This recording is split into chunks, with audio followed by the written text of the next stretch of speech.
I've got one important question for all of you. Are you ready for a political revolution? Yeah! Are you ready to help elect Bernie Sanders President of the United States of America? Are you ready to fight fascism?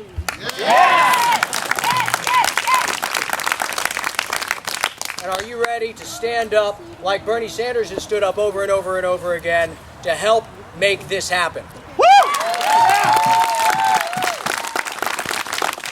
I want to personally thank each and every one of you for coming today. It's important because when people talk about a political revolution, it's not some idea in a think tank in Washington, D.C., or some plan or plot hatched on Wall Street, or in the cloakrooms, or in the oil and gas, club in Dallas, Texas. It is the people. About the people. It's about the people, and that's what makes up a political revolution. These folks are going to sign up some folks to host phone banks, and that's a good way to get started. I host a lot of Barnstorms these days, but I hosted phone banks first, and it's the best way to get to know the campaign, the best way to volunteer and kind of initially get involved in everything. You learn a lot about phone banking from hosting one or from attending one that's hosted.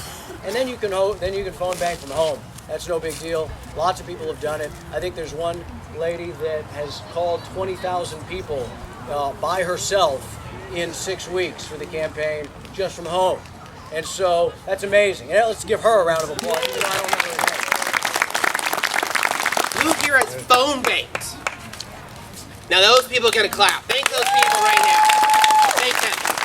Those people who raised their hands are the reason we're even here today. Right. Because it's those people that have carried the campaign this far.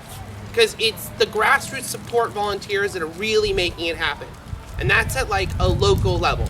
Yes, a lot of it coordinates from online stuff to get a lot of information out, but it's the hand-to-hand talking and the communication that really makes it happen. But that starts at phone banking.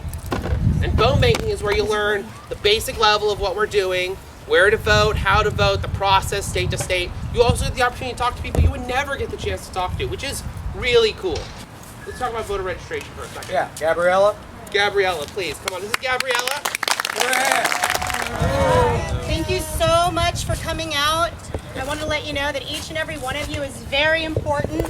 Each and every one of you is very valuable. Together, we are going to make this happen. The people united will not be divided. And I'm going to... Now I'm going to try to break this down to you about the voter registration process here in California. We do have a deadline. The deadline for voter registration is May 23rd. So we want to try to get as many people registered to vote. It's also very, very important for all of you to go online and check your voter registration status. If you've moved, changed your name, not sure what party you're affiliated with, please go check your voter registration status. A lot of people think that independent can vote for Democrat. It's not true. You can't. You have to be registered as a Democrat or no party preference. The difference with the no party preference is that there's been a lot of issues coming out of the other states. People have gone to the ballots, registered as no party preference. All of a sudden, they're told that they ran out of that specific kind of ballot. People have been told that it's not their day to vote if you were no party preference. There's a lot of misunderstanding going on when it comes to no party preference. I know some people are really against wanting to support the DNC and registering as Democrat, but it's my best recommendation, and I think it's all of our best recommendation, to go register as Democrat. You can change to no party preference after if you wish. But let's make sure that Bernie gets each and every one of these votes. Okay, and one more important thing I forgot to mention to you. We've been having a lot of voter fraud, especially what came out of Arizona. It was a national disgrace, okay? My best recommendation to you is like once you register as a Democrat, take a screenshot, print that proof out. Take it to the polls with you on June 7th. Don't let these uneducated poll workers turn you away and tell you what's not. Know your rights. When you show up, have your proof to show it to them that you registered before the deadline as a Democrat so that your vote will be counted. Also, Absolutely. if any one of you is interested in becoming a poll worker yourself or becoming a precinct inspector, I have information how you can get connected to apply to do that as well, because I believe that we can win. Yeah!